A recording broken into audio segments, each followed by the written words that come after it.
നമസ്കാരം. നാട്ടുരാജ്യ ന്യൂസിലേക്ക് സ്വാഗതം. അല്പം സിനിമാ വിശേഷം. പുതിയ ചിത്രീകരണം ആരംഭിക്കുന്ന പള്ളിച്ചട്ടമ്പി എന്ന സിനിമയുടെ ഓഡിയേഷൻ തൊടുപുഴ പാപ്പുട്ടി ഹാളിൽ നടന്നു.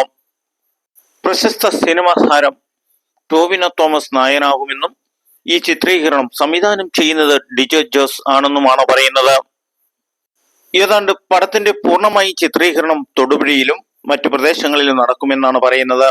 എന്നാൽ സിനിമയുമായി ബന്ധപ്പെട്ട ആരും സ്ഥലത്തുണ്ടായിരുന്നില്ലാത്തതിനാൽ പടത്തിന്റെ മറ്റു ഷൂട്ടിംഗ് രീതികളെ പറ്റി കൃത്യമായ വിവരണം ലഭ്യമാക്കാൻ സാധിച്ചിട്ടില്ല. പള്ളിച്ചട്ടമ്പി എന്ന സിനിമയുടെ ഓഡിയേഷൻ തൊടുപുഴയിൽ നടക്കുന്നുണ്ടെന്നറിഞ്ഞ് സംസ്ഥാനത്തിന്റെ വിവിധ മേഖലകളിൽ നിന്നും നിരവധി സിനിമ ആർട്ടിസ്റ്റുകളും നവാഗതരായി സിനിമയിൽ ചേരാൻ യുവതി-യുവാക്കൾ ഉൾപ്പെടെ നിരവധി പേരാണ് തൊടുപുഴ പാപ്പുട്ടി ഹാളിൽ രാവിലെ 6 മണി തൊട്ട് കാണപ്പെട്ടത്. സിനിമയിൽ ആളെ എടുക്കുന്നുണ്ടെന്നും പറഞ്ഞ് വന്നെത്തിയവർക്ക് ഓഡിയേഷനിൽ പങ്കെടുത്ത് ഇതിന്റെ സംഘാടകരുമായി ബന്ധപ്പെട്ടവരാണെന്ന് തോന്നുന്നു. ചിലർ വന്നവരുടെ മുഴുവനും ഫോട്ടോ എടുത്ത് ശേഖരിക്കുകയും സിനിമയ്ക്ക് വേണ്ടി ആവശ്യമുള്ള ആർട്ടിസ്റ്റുകളെ പിന്നീട് വിവരം അറിയിക്കുകയുമെന്നുമാണ് പറഞ്ഞത്.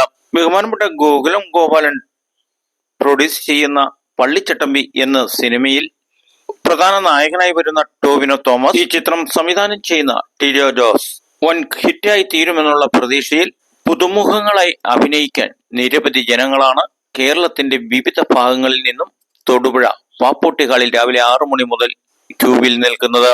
എന്നാൽ അഭിനയവുമായി ബന്ധപ്പെട്ട് വ്യക്തമായ ഒരു റിസൾട്ട് കിട്ടാത്തതിൽ നിരവധി പേർ നിരാശയോടെയാണ് മടങ്ങേണ്ടി വന്നത്. കുഞ്ഞിക്കുട്ടികളുമായി എത്തിയ വീട്ടമ്മമാർ, യുവതികൾ, യുവാക്കൾ തിരുവനന്തപുരം, കാസർഗോഡ്, കൊല്ലം ഇങ്ങനെ ദൂരദേശങ്ങളിൽ നിന്നുവരെ പള്ളിച്ചട്ടമ്പി എന്ന സിനിമയിൽ ഒരു മുഖം കിട്ടാൻ വേണ്ടി ഇനിയും കാത്തിരിക്കുമെന്നാണ് അവർ ഓരോരുത്തരും പറയുന്നത്. ഏതു പടവും ഹിറ്റാക്കിയിട്ടുള്ള തൊടുപുഴയുടെ ചരിത്രം ഈ സിനിമയിലും ആവർത്തിക്കട്ടെ എന്ന് ആശംസിച്ചുകൊണ്ട് നാട്ടുരാജ്യ ന്യൂസിന് വേണ്ടി ക്യാമറയാൻ റിപ്പോർട്ടിംഗ് തൊടുപുഴയിൽ നിന്നും കെ വിജയൻ.